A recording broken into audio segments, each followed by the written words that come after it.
Good morning and welcome to this introduction to Paul's first letter to the Corinthians in our journey through the Bible in a year.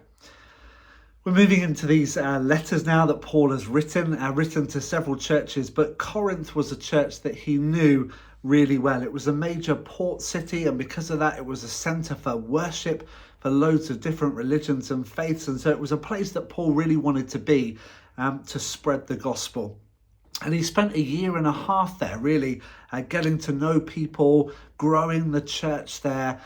He really understood the culture and the people really well. They were people really close to his heart. And you can read the stories about that in Acts chapter 18.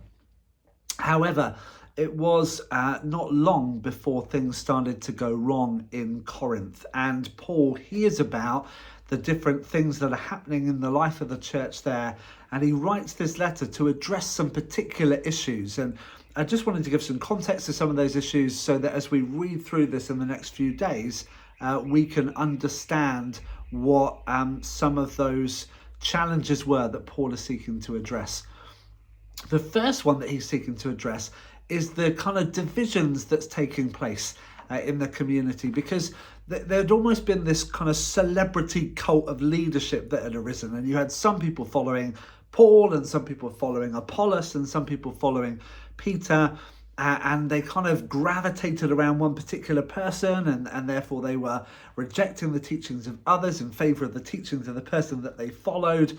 And Paul really doesn't want this to happen. In fact, Paul is saying, no, it's all about Jesus. It's not about Paul. It's not about Apollos. It's not about Peter. It's about Jesus. And if Jesus is preached, then that's a good thing, no matter who is doing that particular preaching. The center of the church is Jesus. He is the one that unifies us, that brings us together. So we shouldn't be kind of favoring one leader or another leader to the point where we're actually moving away from Jesus and what his central part and role in the church should be.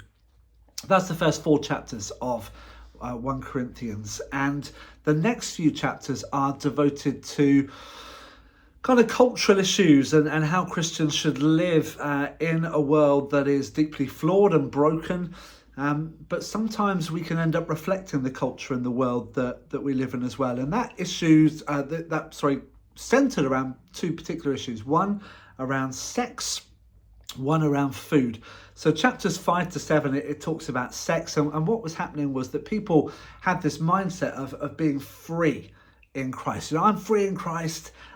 Christ has set me free. I can do whatever I want. I can live however I want, because we're all under grace, right? And that grace means that I can basically do what I want to do. And so you had one particular guy in the church who was sleeping with his sort of mother-in-law. You had some other people in the church who were going to worship at pagan temples and sleeping with the prostitutes who worked in the temple courts there. And, Paul wants to make clear in his writings that living with that kind of sexual integrity is vital for those who follow Jesus, that what we do with our bodies really matters. And that if Jesus is redeeming our bodies, then how we live for him with those bodies matters. We are not our own in that sense.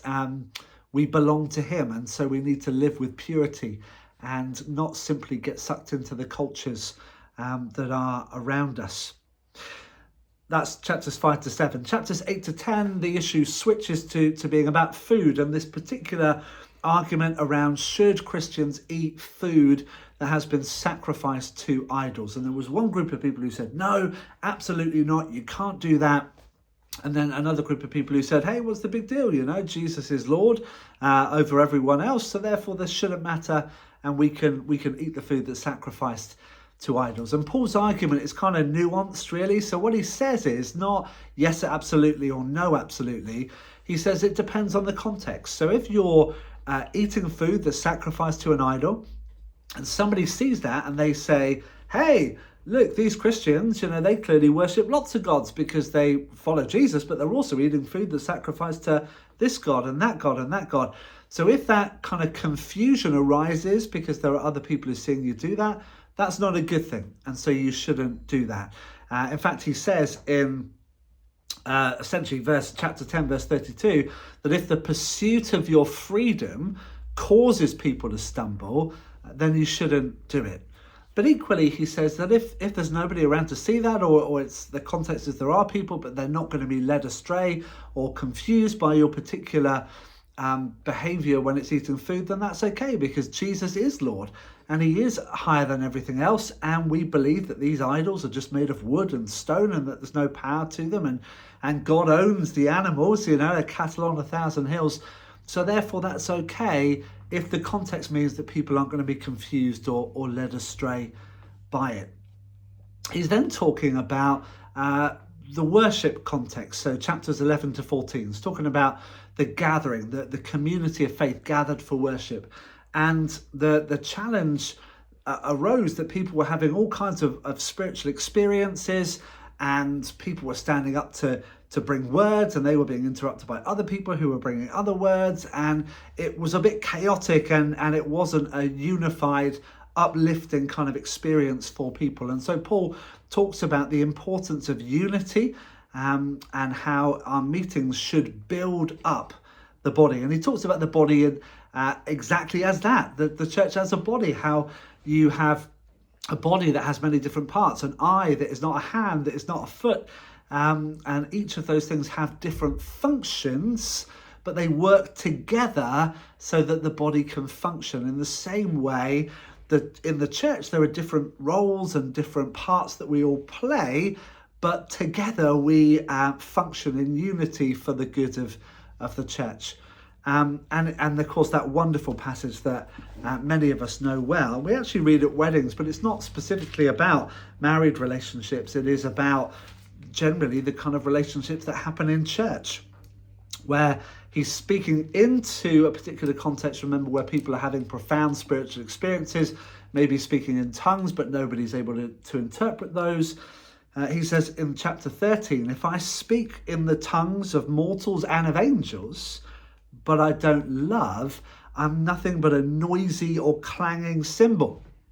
If I have prophetic powers and understand all mysteries and all knowledge, and if I have faith that says to a mountain, move, and it moves, but I don't love, I am nothing.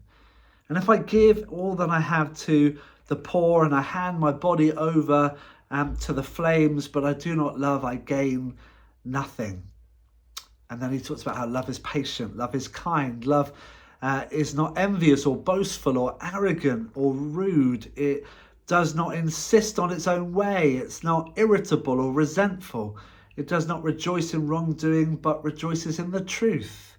It always bears all things. It believes all things. It hopes all things. It endures all things. Love never ends. And so love is the motivating factor for how we are to be united as a body, as the church. The last chapter, apart from chapter 16, which is the final greeting, but the last kind of chapter addressing a particular issue is around the resurrection. And people were kind of going, well, it's a bit far-fetched, isn't it, the resurrection?